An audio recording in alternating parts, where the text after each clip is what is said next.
চুরি করেছে, চোরের দোষ নাই, গৃহস্থের দোষ।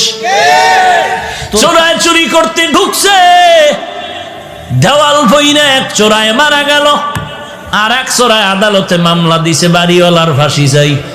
কেন আমার সাথে চোরা মরলো কেন? দেওয়াল নরম করলো কেন? মহামান্য আদালত এমন মগা, মামলা আমলে নিয়ে ডাকছে বাড়িওয়ালারে, ডাইকা কয় তোর ফাঁসি হবে। কেন স্যার? কয় দুই চোরায় চুরি করতে ঢুকছে, এক চোরায় তোর দেওয়াল পরে মারা গেল, তুই দেওয়াল নরম করে উঠাইলি কেন? বাড়িওয়ালা কয় স্যার মাপ করবেন, আমার কোনো দোষ নাই, এই দেওয়াল আমি উঠাই না, রাজমিস্ত্রি উঠিয়েছে। মহামান্য আদালত কয় তুমিও খালাস। কই রাজমিস্ত্রির ডাক। স্যার বলে স্যার নাই, এক্ষুনি ফাঁসি। বলে কেন? কথা শুনেন, কি সমস্যা? বলে দেওয়াল নরম করে উঠাইলি কেন? বলে দেওয়াল উঠাইছি আমি, তবে নরম আমার কারণে হয় নাই, যেই যোগালি আমার এই সিমেন্ট মিলাই দিছে, পানি বেশি দিছে, নরম হয়ে গেছে, আমার কোনো দোষ নাই। মহামান্য আদালতকে তোরও মাফ করে দিলাম। ধর যোগালি কই, এই তুই পানি নরম করে বালু দিলি কেন? বলে স্যার আমার কোনো দোষ নাই, আমি বালতি দিয়া বালুর মধ্যে পানি ঢালতেছিলাম, হঠাৎ করে একটা হাতি জোরে চিৎকার দিয়া দৌড় মারছে, এই ভয়ের ঠেলায় বালতির পানি বেশি বেড়ে গেছে, হাতিওয়ালার দোষ। বল তুইও মাফ। হাতিওয়ালারে ডাক, হাতিওয়ালা তুই এই অন্যায় করলি কেন? কয় স্যার আমার হাতি এমনিই চেতে না, এমনি গরম হয় না, এক বেডিয়ে এক মহিলা সুন্দরী রূপসী স্বর্ণের অলংকার লাগাইয়া ঝুম ঝুম করে আওয়াজ করতেছিল, হাতি দেইখা গরম হয়ে গেছে। কয় তুমিও মাফ। মহিলার ঝুনঝুনালারে ডাক, মহিলা ডাকছে, এই ম্যাডাম তোমার ফাঁসি হবে। বলেন কি ম্যাডামের ফাঁসি হবে? বলে হ্যাঁ। কেন? বলে তোমার ঝুনঝুন আওয়াজে হাতি গরম হইছে, চোরায় মারা গেছে। বলে আমার ঝুনঝুন আওয়াজ তো আমি বানাই নাই, এই দোষ সব স্বর্ণকারের। এই আওয়াজ কেন আমার দোষ? বানাইছে কে? স্বর্ণকার। তুমিও খালাস। স্বর্ণকার লাব্বাইক। কেন অস্ত্র বানাইলি এইভাবে আওয়াজ দেনেওয়ালা? স্বর্ণকার এবার তো কোনো দেয়ালে পেট থেকে গেল, এখন আর কোনো জবাব নাই। স্যার কিছু করার নাই, বানাইছি তো বানাইছি। বলে এখন তোর ফাঁসি হবে। বলে কই এর ফাঁসি আমার গলায় আসলো কেন? কি এর ফাঁসি? বলে পরে ফাঁসির পরে জানা যাবে, এখন ফাঁসি হবে। কোনো কথা নাই। কপাল বড় খারাপ, ফাঁসির মঞ্চে যখন স্বর্ণকারের নেওয়া হলো, ফাঁসির মঞ্চে যখন দাঁড়ায় গেল, ফাঁসির মঞ্চে গিয়ে দেখে মারাত্মক সমস্যা, ফাঁসির রশির সাথে গলা মিলে না, রশির ফাঁকা বড়, গলা চিকন। এইবার বলে বাদশা নামদার কি করা যায়? কয় এর গলার সাথে রশি মিলে না, কয় এডারে বাদ দিয়া এই দেশে খুঁজা দেখ যার গলা মোটা, এডারে ঢুকা।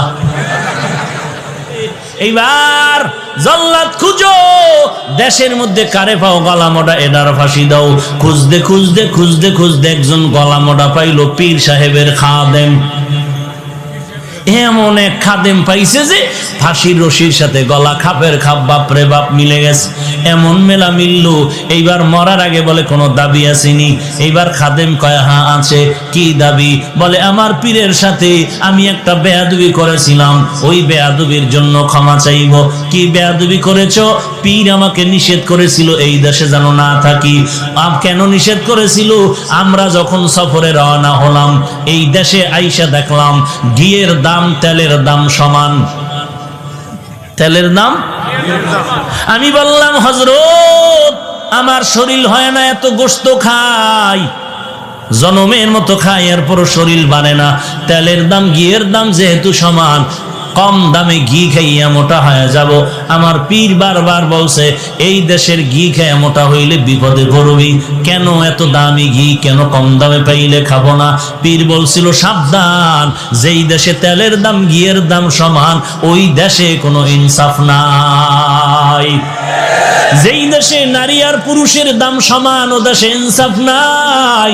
যেই দেশে শিক্ষিত শিক্ষিতের মান সমান, দেশে ইনসাফ নাই। পীরের কথা আমি মানি নাই। আমি পীরেরে বললাম হুজুর যত বয়ান দেন ঘি না খাইলে কলিজা ঠান্ডা হবে না। হুজুর আমাকে বলল টের পাবি সময় মতো। এখন তো টের পাবো পাবো ভাব। আমার পীরের একটু খোঁজ করে দেখাও। পীরেরে তালাশ করে আনা হলো। হযরত জি মেহেরবানি করে মাফ করে দেন, মুরব্বির কথা না মানলে এমন কেমনই গজবে পড়া লাগে, এমন বিপদ আইছে, কোথার ফাঁসিয়া আমার গলায় লাগতেছে, কোথায় জানি কি গ্যাঞ্জাম লাগছে, এখন আমারে ফাঁসি দিচ্ছে, সরকার আমারে দাওয়াত দিছে ফাঁসির জন্য। এই বিপদ থেকে বাঁচার উপায় কি? বলে মুরব্বী মানবি জীবনভর? বলে হ্যাঁ মানবো। মুরব্বীর সাথে বেয়াদবি আর করবি নি? কয় জীবনও করবো না।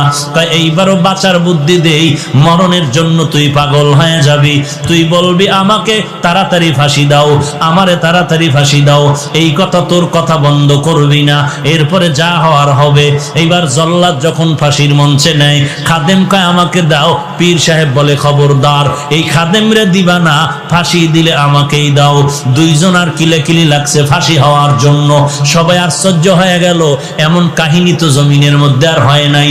দোনোজন মানুষ মরার থেকে বাঁচার জন্য ফজরের আগে রাস্তায় দৌড়ায়, কথা ঠিক নেই? কিন্তু ফজরের নামাজ 4 রাকাত পড়তে মসজিদে ঢুকে কেমন কপাল পরা চিন্তা করতে পারেন? যে ডাক্তারের কথায় ফজরের সময় রাস্তায় দৌড়ায়, পাশে মসজিদে নামাজ চলে, 4 রাকাত নামাজে মসজিদে ঢুকে না। একটুখানি নেকের তরে রোজ হাসরের মাঠেতে, বাবা গুরুবে ছেলের পিছে, ছেলে বাবার আগেতে, আহাতে মন কঠিন দিনেতে, নামাজ তোমায় ভুলবে না, ঠিক মতো পড়িলে নামাজ জান্নাত তোমার ঠিকানা। ঘুমের চেয়ে নামাজ ভালো, আর তুমি ঘুমাইও না, ঠিক মতো পড়িলে নামাজ জান্নাত তোমার ঠিকানা। আমার প্রাণে